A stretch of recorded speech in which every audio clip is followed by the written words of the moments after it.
Are you curious about the history behind your favorite morning beverage? Coffee powers early morning commutes, midnight study sessions, and lively debates in corner cafes. But its story starts with a startled Ethiopian herder and a troop of jittery goats. From that single legend, coffee has wended its way through monasteries, imperial courts, revolutions, and high-tech laboratories, shaping economies and cultures at every stop. Pour a cup and follow the journey. It all started with the story of Kaldi and the dancing goats. Somewhere on the ancient Ethiopian plateau, a goat herder named Kaldi noticed his flock prancing long after sunset. The culprit? Bright red berries. Local monks then steeped the seeds to stay awake during night prayers, a tale that captures coffee's power to fuel thought. While Ethiopia offers the romance, Yemen provides the receipts. By the 15th century, Sufi monks in the port city of Mocha were cultivating and roasting coffee to aid extended devotional chants. Word spread along Red Sea trade routes until, in 1511, conservative clerics in Mecca banned coffee as an intoxicant. The prohibition lasted only a few years. Demand was unstoppable. By the early 1500s, coffee was the social glue of the Islamic world, served in bustling kahvekhane, coffee houses, from Cairo to Constantinople. Ottoman coffee houses were equal parts salon, newsroom, and club.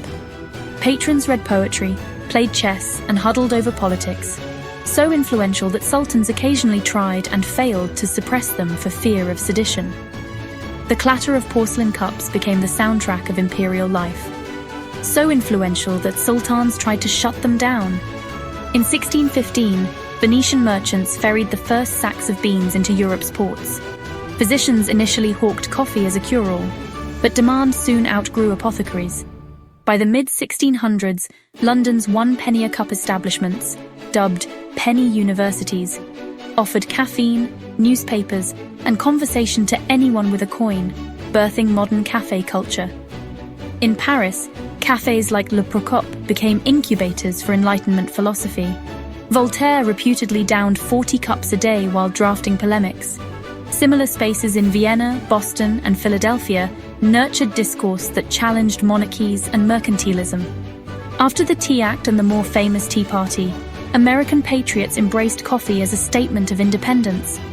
When shortage and price hikes hit Boston in 1777, citizens staged the Boston Coffee Party, raiding a greedy merchant's stores. Coffee had become a patriotic brew, and tea a symbol of oppression. During this time, European powers actively raced to break the Arab monopoly on coffee beans. In 1699, Dutch smugglers transplant seedlings to Java, launching Indonesia's coffee industry. Then in 1720, a single coffee plant was brought the island of Martinique by a French naval officer, spawning into vast French Caribbean plantations and eventually Brazil's coffee empire. Profits rode on the backs of enslaved Africans and indentured laborers. Plantations forged economies, but at an immense human cost that still shapes ethical sourcing debates today. In 1819, the percolator was invented, simplifying home brewing for the growing middle class. Then in 1901, the espresso machine, Bezzera, made its historical debut. The forces of hot water pushed through finely ground coffee, producing a concentrated, creamer-topped shot that further ignited Italian cafe culture. Then, in 1906, instant coffee, fathered by C.G. Washington, was invented by soluble crystals, turned coffee into a global military and household staple. Each breakthrough widened coffee's audience and altered how, where, and why we drink it. Then came the 4 waves of coffee. First wave, commodity era. Tin cans, diner refills, and wartime rations make coffee ubiquitous but generic. Second wave, 1970s-2000. Chains like Starbucks romanticize espresso drinks, turning cafes into third places between work and home.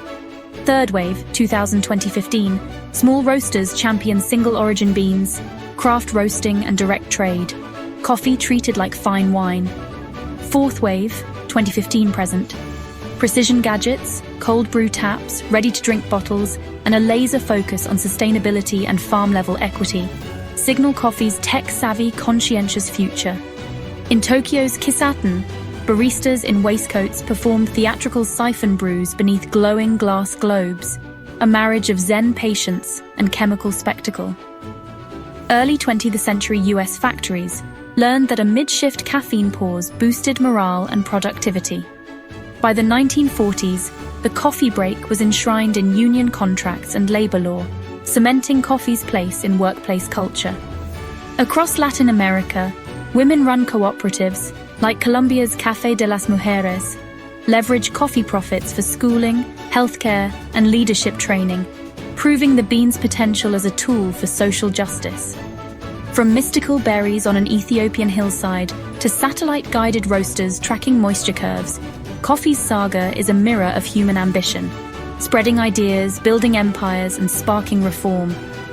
Its history asks us to balance pleasure with responsibility, savoring each cup while honoring the hands that grow, pick, roast, and pour.